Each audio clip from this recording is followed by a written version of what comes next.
Hello বন্ধুরা, তোমরা সবাই কেমন আছো? তো আমি প্রথমেই বলে দিই, তো আমি নতুন নতুন ব্লগ করছি, আমি সেরকম কোনো এডিটও করতে পারিনি, যেরকম আছে এরকমই করে নিচ্ছি।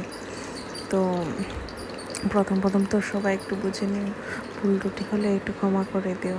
আর দেখো, আর আমার ভিডিওটা করে দিচ্ছে আমার ছোটো বোন। তো আমি আমার মোবাইল ধরার মতো সেরকম হাতে নিয়ে ভিডিও করার মতো সামর্থ্য নেই, কারণ আমি এখানে রান্না বসিয়েছি, ভাত করছি আর নিরামিষ তরকারি রাত্রির ব্লগ বানানো হচ্ছে। তো দিনের বেলা পারিনি, আজকে একটু কাজ ছিল, আর ও আমাকে একটু ভিডিওটা করে দিচ্ছে। আর আমার স্ট্যান্ডও নেই যে মোবাইলটা বসিয়ে কোনো জায়গায় ভিডিও করব। তো আস্তে আস্তে আমি স্ট্যান্ড নিয়ে নেব। তো ওই দেখো, আমার ছেলে দুষ্টুমি করছে আর ওইদিকে সাইকেল নিয়ে রান্নাঘরে ঢুকে পড়েছে। এই সারাদিন একটু পরব সাইকেলটা এই করে এই বারিন্দায় সব করে নিয়ে ঘুরে বেড়ায়। এখনো ভাত ফুটে যাচ্ছে, বেশি কিছু করবো না, কারণ দুপুরের তরকারি ছিল, আর এখানে একটু নিরামিষ তরকারি করবো রাত্রিবেলা।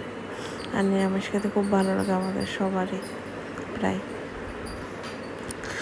তো ওই দেখো, সাইকেল নিয়ে খেলা করছে, আর ওইদিকে আমার বোনের মেয়েটা পড়াশোনা করছে খাটে বসে। তো ও দেখো, তারপর তোমরা সবাই প্লিজ আমার এই ভিডিওটা একটু সাবস্ক্রাইব করবে, কমেন্ট করবে, লাইক শেয়ার করবে, আর একটু পাশে থাকো কষ্ট করে। আর সবে মাত্র এই নিয়ে মনে হয় 3টা ভিডিও হবে আমার ব্লগ। তো সাবস্ক্রাইবও বেশি নেই। তো তোমরা সবাই প্লিজ ভিডিওটা একটু দেখো, সাবস্ক্রাইব করো।